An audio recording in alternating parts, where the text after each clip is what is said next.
मार्कंडेय ऋषि ने कहा, हे जैमिनी जी, आपको आपके प्रश्न का उत्तर बिंदगिरी पर्वत पर रहने वाले 4 पक्षी देंगे। जैमिनी जी का प्रश्न क्या था ये आपको मालूम ही होगा, ये वीडियो आप मेरा देख चुके होंगे। उनका प्रश्न था कि द्रौपदी 5 पतियों की पत्नी कैसे बनी। जैमिनी जी ने कहा, ऋषिवर, उन पक्षियों को तिर्यक योनि में होते हुए भी ये ज्ञान कैसे प्राप्त हुआ, ये कथा मैं आपसे ही सुनना चाहता हूँ। तब मार्कंडेय जी ने कहा, जैमिनी जी सुनिए, एक बार हिमालय पर्वत पर दुर्वासा ऋषि जी तपस्या कर रहे थे। उनकी तपस्या से घबराकर देवराज इंद्र ने अपनी बपू नाम की अप्सरा को बुलाया और कहा कि आप हिमालय पर्वत पर चली जाओ, वहाँ दुर्वासा जी तपस्या कर रहे हैं, आप उनकी तपस्या में बाधा डालिए, वो तपस्या को पूर्ण न कर पाए। ऐसा सुनकर के बपू नाम की अप्सरा हिमालय पर्वत पर जाती है और कुछ दूरी पर बैठ करके अपना संगीत नृत्य इत्यादि करने लगती है। जब संगीत और नृत्य की आवाज़ दुर्वासा ऋषि के कानों में पहुंचती है तो वो अपने स्थान से उठते हैं और उस स्थान की तरफ जाने लगते हैं जहां से वो आवाज़ें आ रही थी। दुर्वासा जी ने देखा ये अप्सरा है और मेरी तपस्या में बाधा डालने के लिए आई है, तो उन्होंने उसे श्राप दे दिया कि इतने परिश्रम से उपार्जित की गई मेरी तपस्या को तू भंग करने के लिए आई है, इसलिए जा तू पक्षिणी हो जा, तू तिर्यक योनि में चली जा और तू 4 पक्षियों को जन्म भी देगी, 4 पुत्रों को जन्म देगी और उसके लालन पालन का सुख भी तुझे नहीं मिलेगा।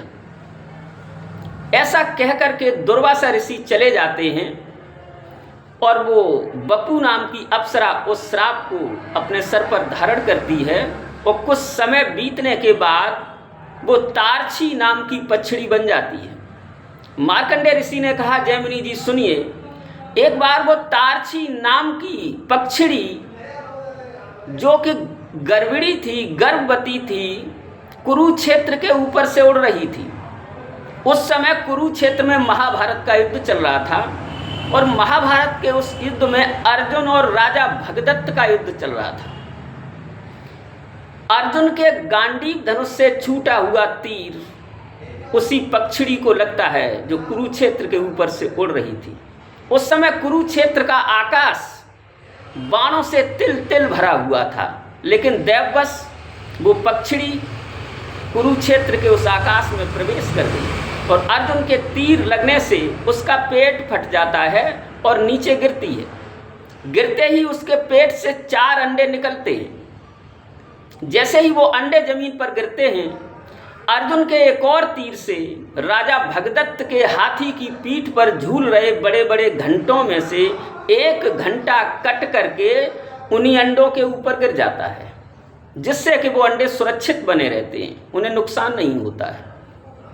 जब महाभारत का युद्ध समाप्त हो जाता है तो एक दिन समीक नाम के ऋषि अपने शिष्यों के साथ कुरुक्षेत्र से गुजर रहे थे। उन्होंने सुना कि इस घंटे के अंदर से कुछ पक्षियों की आवाज़ें आ रही हैं, तो उन्होंने अपने शिष्यों से कहा कि शिष्यों, इस घंटे को हटाइए और इसके नीचे देखो क्या है। जब वो घंटा हटाया गया तो उसमें 4 पक्षी निकले। समीक ऋषि को बड़ा आश्चर्य हुआ। उन्होंने अपने शिष्यों से कहा कि महाभारत का युद्ध हो गया और ये पक्षी सुरक्षित और जीवित बने रहे, ये भगवान की कृपा ही है। आप लोग इन पक्षियों को ससम्मान उठा लीजिए, क्योंकि मुझे लगता है ये कोई साधारण पक्षी नहीं है, भगवान इनसे कुछ और कार्य कराना चाहते हैं। मार्कंडेय जी ने कहा, जैमिनी जी सुनिए, इस प्रकार समीक ऋषि के शिष्यों ने उन 4 पक्षियों को उठा लिया और अपने आश्रम में ले गए। 1 महीने बाद समीक ऋषि ने देखा कि वे 4 पक्षी आकाश की अनंत ऊंचाइयों तक उड़ान भर रहे। एक दिन जब समीक ऋषि जी वेदाध्ययन कर रहे थे तो वो 4 पक्षी भी वेद के सूक्तों का, वेद के मंत्रों को बड़ा शुद्ध उच्चारण कर रहे थे। यह देखकर समीक जी ने पूछा कि पक्षियों, आपको ये ज्ञान कैसे प्राप्त हुआ? आप कोई साधारण पक्षी नहीं लगते हैं, आपके पक्षी होने में कोई रहस्य राज जरूर है। तब उन पक्षियों ने कहा, समीक ऋषि जी सुनिए, प्राचीन काल में विपुल स्वान नाम के एक ऋषि थे। उनके 2 बेटे थे, सुक्रस और तुम्बरु। सुक्रस नाम के जो ऋषि वेदाध्ययन में लगे रहते थे, बड़े धार्मिक थे। हम चारों उन्हीं सुक्रस नाम के ऋषि के पुत्र थे। एक बार देवराज इंद्र ने गीध पक्षी का रूप धारण करके मेरे पिता सुक्रस ऋषि की परीक्षा लेनी चाहिए। जब वो गीध पक्षी का रूप धारण करके मेरे पिता के सामने आ गए तो मेरे पिता ने कहा कि पक्षीराज बताइए, मैं आपकी क्या सेवा करूं?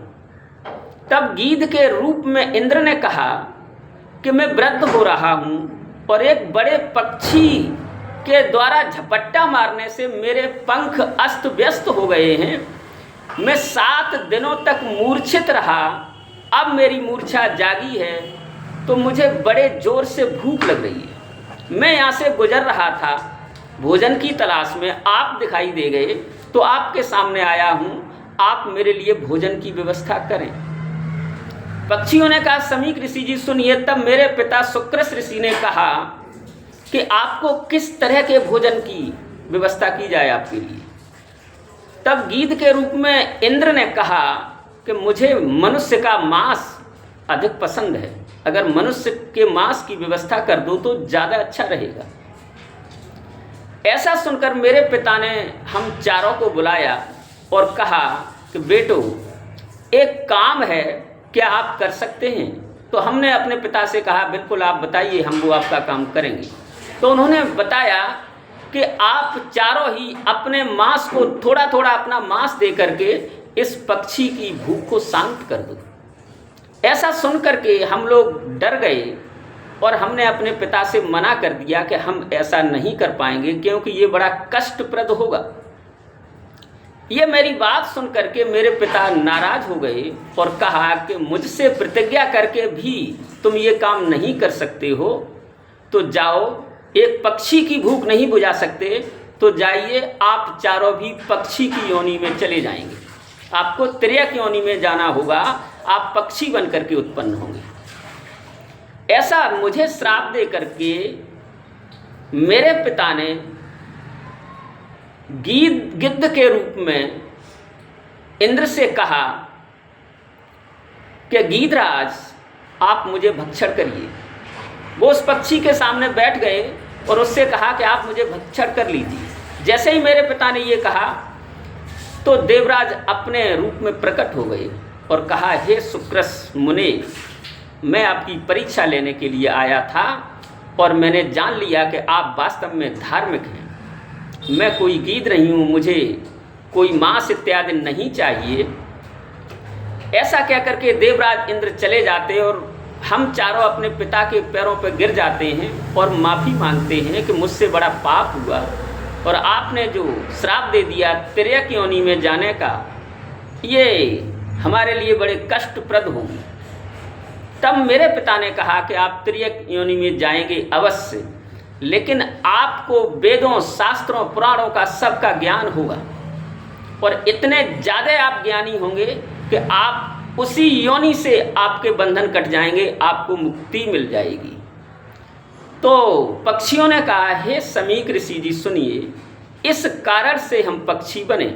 और मैंने अपने पिता से ये भी पूछा था कि हम लोग बड़े धार्मिक लोग हैं, हम किस स्त्री के गर्भ में रहेंगे?